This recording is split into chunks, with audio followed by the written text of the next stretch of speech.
You are bold and fearless, which is also the essence of my talk today. This stage right now is a humble reminder of what it took to get here.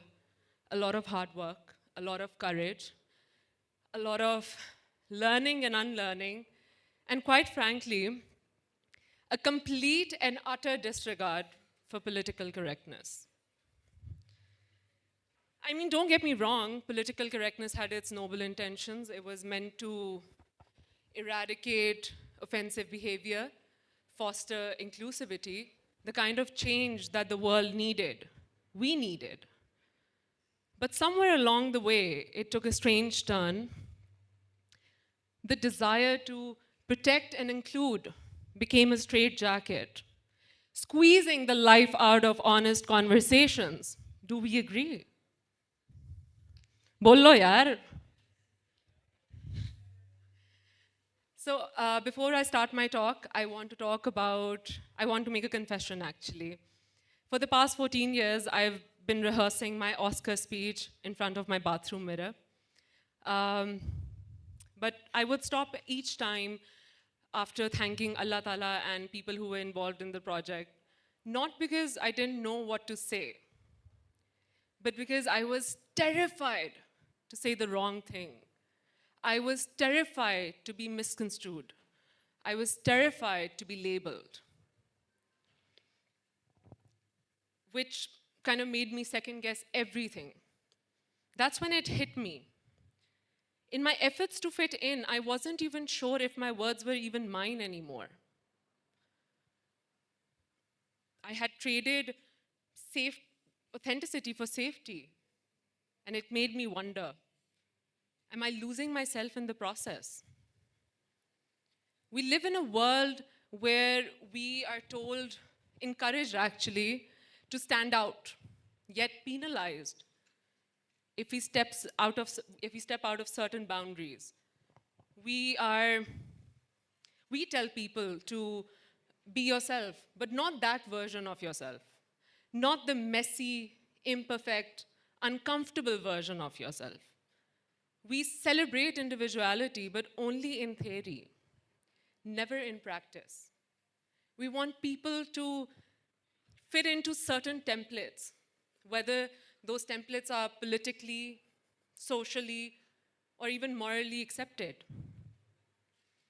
We produce versions of ourselves to fit into the world's ever-changing rules. And the thing is, this is a funny thing actually, we're not even doing this for people we love. We're doing this for strangers, for the fleeting highs of likes, retweets, and social acceptance. And what we don't understand is that while doing so, we are erasing our quirks, the unpopular opinions, the things that make us us. What's left is a glossy version, the one that looks like everyone else. And I don't want to be that.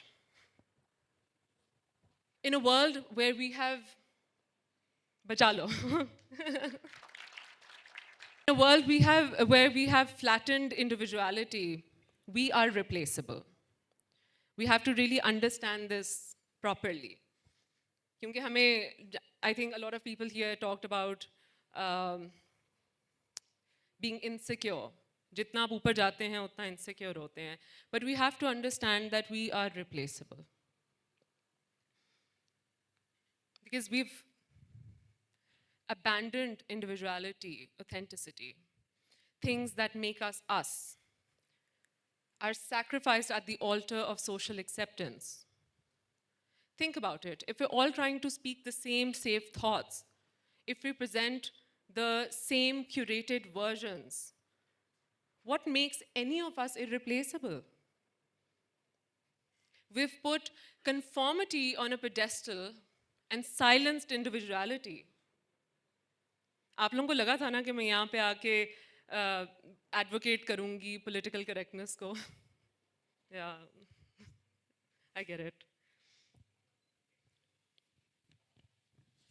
So, when we're more focused on not offending than expressing ourselves, we're losing one thing that is irreplaceable and cannot be replicated: our individuality, our authenticity, our originality. Great minds become people pleasers. Conversations become performances. And we end up losing our most valuable currency, ourselves. So here's the irony. In our efforts to fit in, we don't understand that when we try to fit in, we feel more isolated. When we try to become a part of a crowd, most of us began to feel like imposters, because I do. We smile when we don't mean to. We nod when we disagree. We censor our thoughts even before they're out. And for what? To be a part of a collective? A collective that will replace us the moment we misstep. We are told that political correctness makes us better, more empathetic human beings. But what good is empathy if it's manufactured? Can connections, genuine connections, really thrive on this fear of being judged?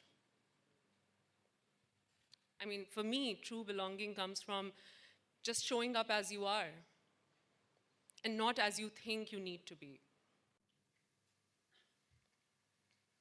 I was recently honored to be selected for Forbes 30 Under 30.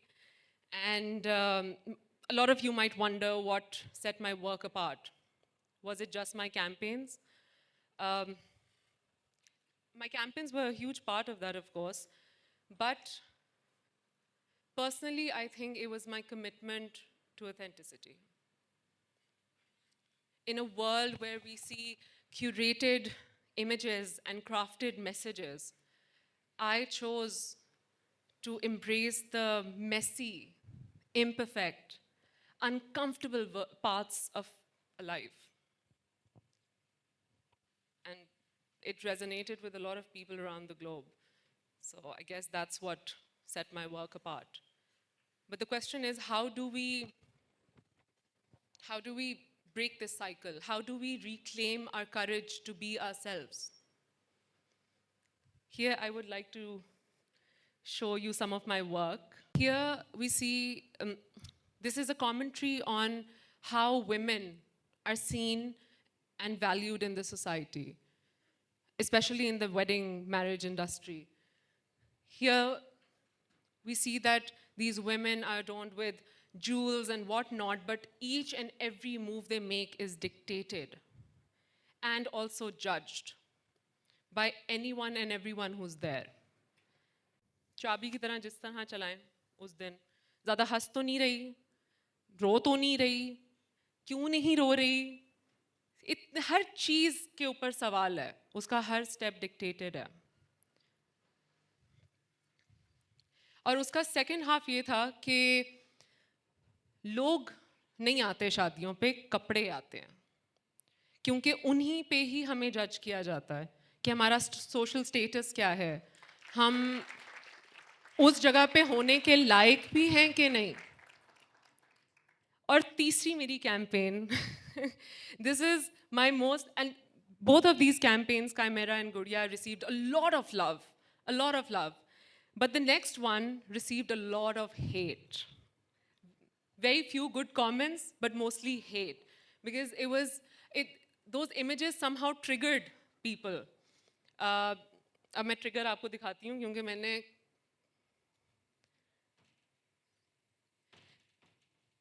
Campaign में commode रख दिया था. आगे क्यों नहीं हो रहा? ये इमेज लोगों को बहुत ट्रिगर की. I'll tell you why. इस कैंपेन के पीछे मोटिव ये था कि औरतों के पास पब्लिक स्पेसेस में कोई जगह ही नहीं रहेगी. हम हर वक्त न्यूज़ में देखते हैं कि हरास हुए, पता नहीं क्या क्या हुआ, पार्क्स में, घरों में, रोड्स पे, मार्केट्स में. तो औरतें तो कहीं पे सेफ फील कर ही नहीं रही थी. मेरी एक बहन पायलट है, मेरी एक बहन सीएसपी ऑफिसर है, कुछ है, फिर कोई कुछ है, कोई लॉयर है. तो जो एक मर्द के लिए इमेजिन किया जाता है कि ये बन सकता है, हमें रेज किया गया to be more than that. And that's how each woman in the society should be raised.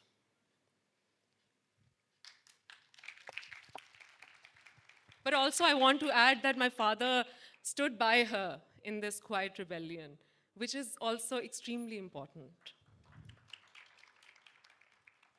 And because I just told you that I come from a conservative background, I still made my way to film sets, fashion shoots, and shoots that I lead now. So this was a path that very few expected, even my own father, or encouraged. But when it's meant to be, it's meant to be.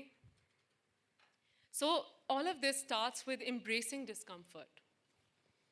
It starts with making room for conversations where it's okay to stumble, where it's okay to disagree, where it's okay to not know everything. Because even if we're wrong, it's an opportunity to learn and unlearn. We have to be comfortable with nuance again and understand that a person can have a different opinion and not without being inherently harmful. So I leave you with this: dare to be misunderstood. Dare to say the wrong thing sometimes, not out of malice, but out of honesty. Because only when we risk being real is when we start having real conversations, real connections, and most importantly, real experiences. Thank you.